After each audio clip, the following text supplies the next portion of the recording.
Job chapter 40. Then the Lord said to Job, "Will the fault finder contend with the Almighty? Let him who reproves God answer it." Then Job answered the Lord and said, "Behold, I am insignificant. What can I reply to you? I lay my hand on my mouth. Once I have spoken, and I will not answer, even twice, and I will add nothing more." Then the Lord answered Job out of the storm and said, "Now gird up your loins like a man. I will ask you, and you instruct me. Will you really annul my judgment? Will you condemn me that you may be justified? Or do you have an arm like God, and can you thunder a voice like his? Adorn yourself with eminence and dignity, and clothe yourself with honor and majesty. Pour out the overflowings of your anger, and look on everyone who is proud and make him low. Look on everyone who is proud and humble him, and tread down the wicked where they stand. Hide them in the dust together, bind them in the hidden place. Then I will confess to you that your own right hand can save you. Behold now, Behemoth, which I made as well as you. He eats grass like the ox. Behold now his strength in his loins, and his power in the muscles of his belly.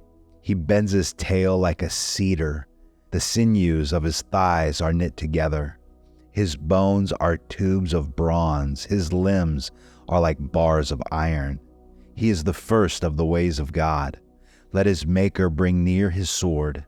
Surely the mountains bring him food, and all the beasts of the field play there. Under the lotus plants he lies down, in the covert of the reeds on the marsh.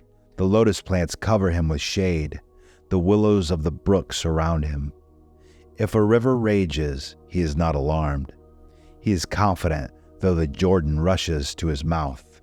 Can anyone capture him when he is on watch? With barbs, can anyone pierce his nose? Job chapter 41. Can you draw out Leviathan with a fishhook, or press down his tongue with a cord? Can you put a rope in his nose, or pierce his jaw with a hook? Will he make many supplications to you, or will he speak to you soft words? Will he make a covenant with you? Will you take him for a servant forever? Will you play with him as with a bird, or will you bind him for your maidens? Will the traders bargain over him? Will they divide among the merchants? Can you fill his skin with harpoons, or his head with fishing spears? Lay your hand on him. Remember the battle. You will not do it again. Behold, your expectation is false. Will you be laid low even at the sight of him? No one is so fierce that he dares to arouse him. Who then is he that can stand before me? Who is given to me that I should repay him? Whatever is under the whole heaven is mine. I will not keep silent concerning his limbs, or his mighty strength, or his orderly frame. Who can strip off his outer armor? Who can come within his double mail? Who can open the doors of his face? Around his teeth there is terror.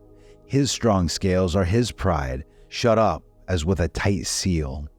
One is so near to the other that no air can come between them. They are joined one to another. They clasp each other and cannot be separated. His sneezes flash forth light, and his eyes are like the eyelids of the morning. Out of his mouth go burning torches, sparks of fire leap forth. Out of his nostrils smoke goes forth, as from a boiling pot, and burning rushes. His breath kindles coals, and a flame goes forth from his mouth. In his neck lodges strength, and dismay leaps before him. The folds of his flesh are joined together, firm on him and immovable. His heart is as hard as a stone, even as hard as a lower millstone. When he raises himself up, the mighty fear. Because of the crashing, they are bewildered.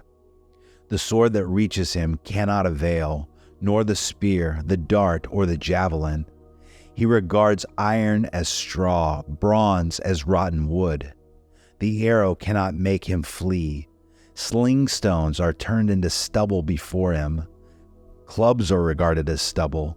He laughs at the rattling of the javelin. His underparts are like Sharp potsherds he spreads out like a threshing sled on the mire. He makes the depths boil like a pot. He makes the sea like a jar of ointment. Behind him he makes a wake to shine. One would think the deep to be gray-haired. Nothing on earth is like him. One made without fear. He looks on everything that is high. He is king over all the sons of pride. Job chapter 42. Then Job answered the Lord and said, I know that you can do all things, and that no purpose of yours can be thwarted. Who is this that hides counsel without knowledge? Therefore I have declared that which I do not understand, things too wonderful for me, which I do not know. Hear now, and I will speak. I will ask you, and you instruct me. I have heard of you by the hearing of the ear, but now my eye sees you. Therefore I retract, and I repent in the dust and ashes.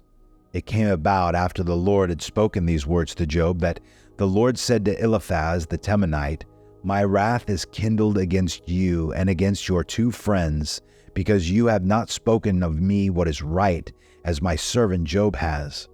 Now therefore, take yourselves 7 bulls and 7 rams, and go to my servant Job, and offer up a burnt offering for yourselves, and my servant Job will pray for you.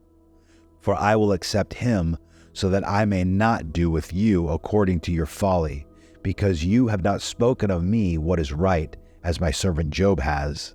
So Eliphaz the Temanite, and Bildad the Shuhite, and Zophar the Naamathite went and did as the Lord told them, and the Lord accepted Job.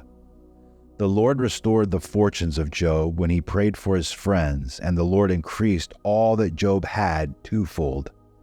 When all of his brothers and his sisters and all who had known him before came to him, they ate bread with him in his house, and they consoled him and comforted him for all the adversaries the Lord had brought on him. And each one gave him 1 piece of money, and each a ring of gold. The Lord blessed the latter days of Job more than his beginnings, and he had 14,000 sheep, and 6,000 camels, and 1,000 yoke of oxen, and 1,000 female donkeys. He had 7 sons and 3 daughters. He named the first Jemimah, and the second Keziah, and the third Karen-Happuch. In all the land no women were found so fair as Job's daughters, and their father gave them inheritance among their brothers.